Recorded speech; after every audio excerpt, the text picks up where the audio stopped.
Are you a technician who wants to set yourself apart? Then the Trusted Technician podcast is for you. I'm Derek Hoferter, coach and trainer at SBE. And on this podcast, we will have experienced HVAC coaches and trainers, as well as top performing technicians, all sharing their tips and strategies to help you be more successful.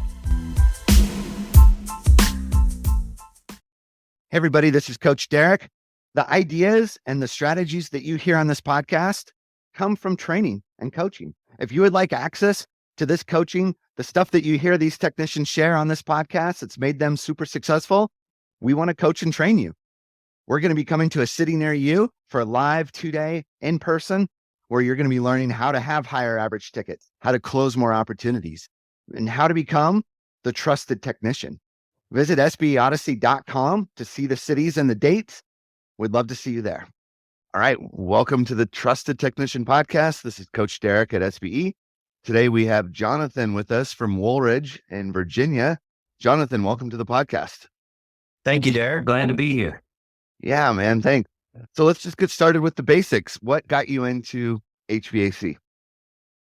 Let's see, somewhere around 29 years ago, I was floating around, had finished high school, was doing various things, trying to figure out what I wanted to do. My brother already worked here at Woolridge, and he called me up one day and said, "Get your butt over here. We need some help." And it wasn't help with HVAC. We were actually building vans and putting custom oak shelving in them, which Lester loved woodworking. So I came and spent the first 2 weeks with Lester building vans. So really got to know the founder, owner of the company at that point in time. There were only 12 people that worked here then. There's over 80 now. So it was a good time to be with him. After that, he said, "Hey, you can either carry on or we got a spot in the install department for you." And I said, "Yeah, I'll help you out this summer." And I did that. And here we are 29 years later. Okay.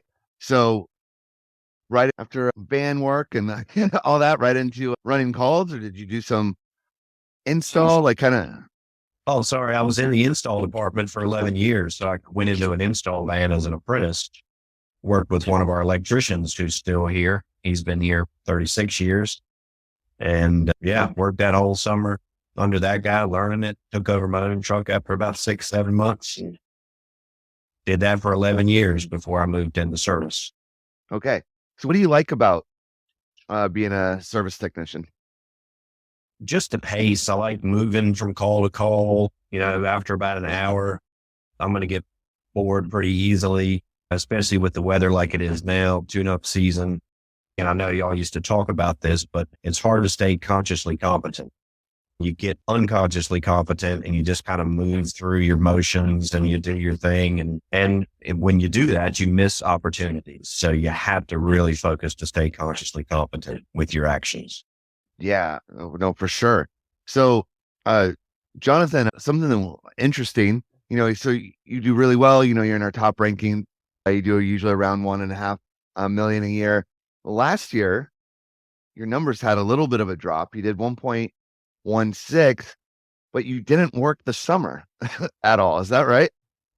Yeah, that was a rough season there. Didn't work the summer, missed May, June, July, and then came back at a training capacity in August, just riding with some of the other guys, trying to help with their numbers and see where some improvement could be made.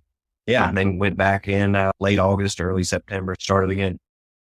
Yeah. So a lot of HVAC technicians, I would say kind of like the norm around the US, is they do somewhere around 70 to 75% of their revenue during the summer. So how did you do over 1 million without working a summer? It's the same as working the summer, except you're not working as many calls. It's really just being confident, consciously competent, going in, talking to the customer, giving them their choices. And if you lay out the choices appropriately, and first and foremost, keep your technician card, don't get the happy ears and step into that sales hat.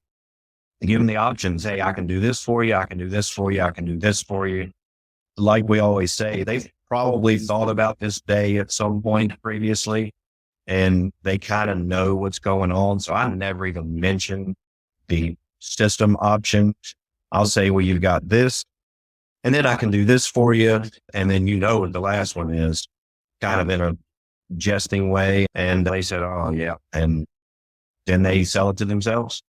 I like that. That's a great approach. And, you've probably been thinking about what your third option is, especially with like the age of the system and all that. Don't make me say no. Yeah. Yeah. I like that approach. So you said you got to lay out the choices appropriately. What do you think is an inappropriate way to lay out choices? Inappropriate way to lay out choices. And I'm sure I've done it inappropriately many, many times. I would say telling them what to do is probably not a good idea. So if you're telling them what to do, it's obviously not a choice. If they ask you, hey, what would you do? Say, well, I'm in a weird position. It's a tough question for me to ask, but I know what I would suggest my mother, my sister, my brother to do. Yeah. So just make it a choice. And, this is kind of a roundabout cost for this one. This is a roundabout cost for this one. And then they will likely ask for your opinion. They are inviting you into their home as a trusted technician. So if you want to maintain that trust, just make sure it's a choice and then let them come to you for advice. Let's do a little scenario here. Let's say the system is, I don't know, not that old, 10 years old, and it's the capacitor. That's the reason why you were there. Something that's going to happen a lot this summer, right? Very common scenario. It was the capacitor. And the most common approach the technicians do is they find it, they come in, they say, homeowner, it's your capacitor. Here's what you need to do, right? That's you're saying like the inappropriate choice, right? It was the capacitor. You need to do this. So how are you going to handle this scenario to give them appropriate choices? With the capacitor, that's a tough example. Capacitors, in my mind, other than they have gotten very expensive, that's a tough one. That's one where you really have an opportunity to earn the customer's trust and be that guy that comes in, save the day. Every technician wants to be the hero. So with that capacitor, you want to go to them with great news. Hey, it's just a capacitor. Here it is. So you almost at that point, this is absolutely what you should do is replace this capacitor. I'm going to check a couple other things after I replace it. And there could be more there, like low freon or bad blower. A capacitor is typically a symptom, not a, unless it's a thunderstorm, electrical surge, things like that. But that's hero time. That's when you're winning that customer. And that's a shining star in your pipeline for the future. I love that. I think that's really great advice for technicians listening on there of turning into, hey, good news. It's just this. But I'm going to keep looking. Yeah. You have to. 50% of the time, it's not just the capacitor. Right. I really like that. That's a good little nugget there of kind of switching the narrative around, right? Because it's bad news that you're there at their house just to begin with, right? No one wanted to see you that day, and to switch it into good news. When did you start making that sort of idea of finding good news? Especially with newer customers, if I haven't been there, they're new to our company, it just feels better. That's what we as technicians want. We want to go in and save the day. We want to give them the discount. We're there to help people. We're there with a serving heart to do these things. And, sometimes it almost hurts us to charge the money that we charge, but we have to do it. Know your value, but making it good news gives you that feeling. And, then you can worry about how much it is to do it because you feel so good about having helped them that day. Yeah. So last year, like we were talking about, you did over $1 million without a demand season, basically. So you did that running maintenance calls and running tune-ups. This year, you're going to get a demand season, right? Or yes, bring it. All right. Do you change up your approach at all out of demand season versus during demand season, or do you run calls pretty much the same? I like to think that I run them pretty much the same, but I'm a very fast paced. And I think the people in the office here will agree, even in our slow season where you should be really slowing down, taking your time, not making them call and get you that next call. I just go do the work and I'm ready to move on to the next one. So I think I feel the same way during the high season, but we all had that mindset where, oh my gosh, this is going to be a long day. If I don't rush through this, I got to go. So that's when it comes into being consciously competent again and not just trying to roll through the calls and throw that capacitor in without at least checking the temperature split or looking over a blower capacitor inside that might be causing extra strain on the refrigeration system. Yeah, you got to just dig in a little bit and try to keep patience and trust that the people in the office are going to spread the calls out enough where everybody can get to see their family in the evening and go home safely as well. Yeah. I like that you're referencing the unconsciously competent and, consciously, and because that implies that, there needs to be intention behind things, right? Mentally, you need to be engaged, but also at the same time, we talk a lot about a process, which is kind of forming a habit, right? And so habits are good, habits are bad. That's kind of a neutral word. The habit either helps you or it hurts you. So where's your line then of these are my habits, this is my process, but these are the things that I do to stay intentional with what I do? The intention definitely comes with sitting down in front of the equipment. I think generally speaking, I think I have confidence, though not a lot of customers really follow me to the equipment. There's a few who want to go and hang out. So that's actually quite a relief for me. And then you can sit down and really go through and look through, and I'm looking for oil spots. And being conscious like that, you can't just think of it as looking for opportunities, but you are in fact looking for opportunities. You're looking for things where you can save the customer either that breakdown in a couple of months, the breakdown during heavy season, or save them from a catastrophic failure that could have been avoided by just staying intentional. And that comes from, having the serving heart, being a service provider. Yeah. When you first get to the house, what is your process? Like, you knock on the door, they open it, how are you doing? All that type of stuff. You invite yourself in. What is your strategy now, right when you walk in the door? My strategy is generally business, just a brief, cordial, hello, how you doing? I know a lot of my customers and I've known them for maybe 20 years. I know a lot of Woolridge's customers just from being here so long. So there's some personal relationships and that stuff is a little different, but just in a general habit sort of sense, I like to just stay business up front. And then after the call's finished and we've done our business, of course, while you're there collecting payment stuff, that's when you start to get into the relationship, at least me starting to get into the relationship building. Just kind of straightforward. So I'm going to go in and say hello. How's everything been working?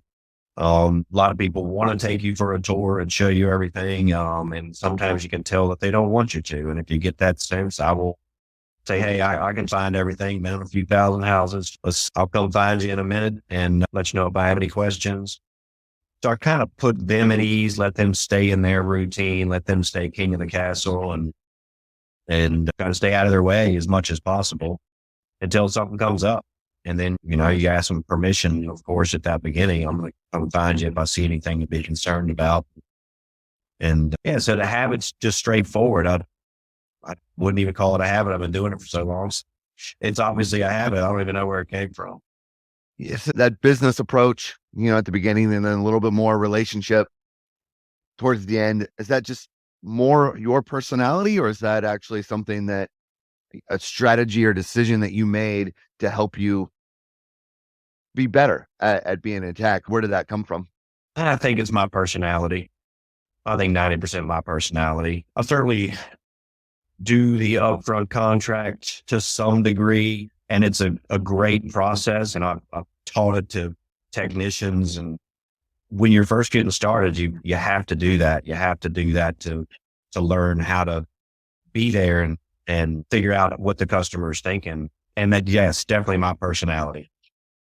When you're referring to the upfront contract, right, it's that idea of setting an agenda, right, getting a time commitment, finding out what the pains and concerns are, and then, basically getting permission of how the whole house is going to work, right? Is that when you're starting out, why is it so much more important, you think, when someone is starting out as a tech, that they really nail that?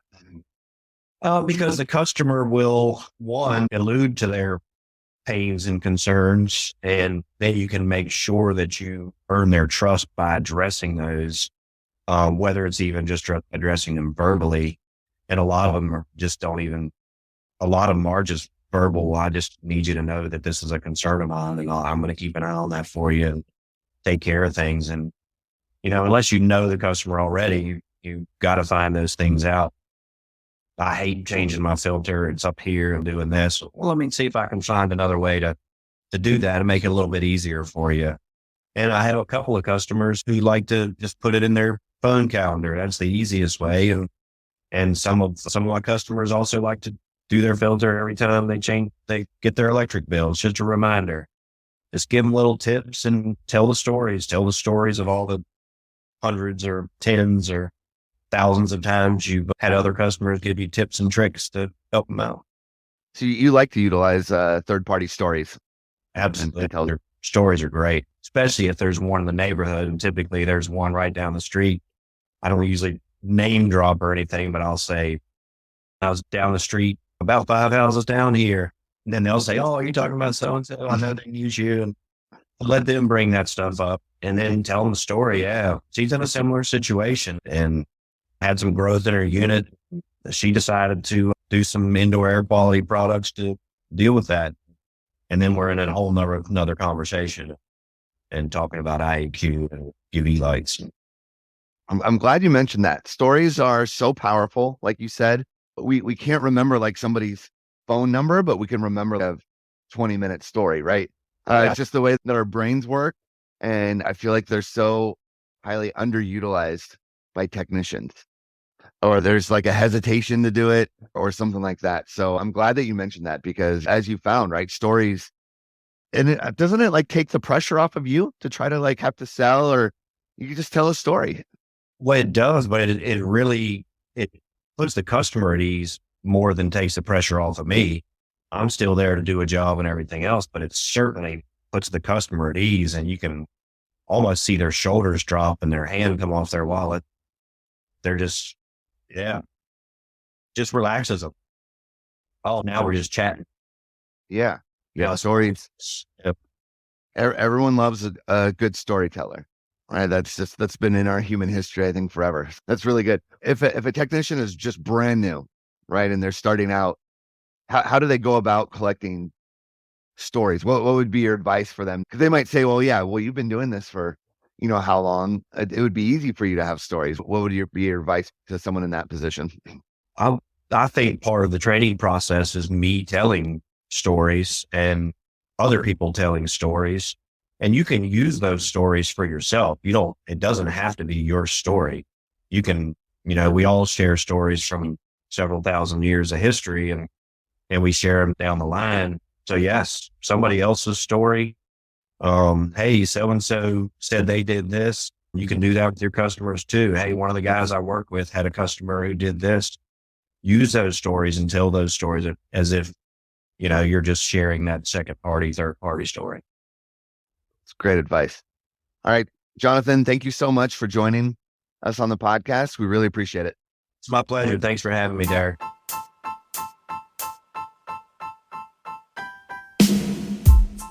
Are you a technician who wants to set yourself apart?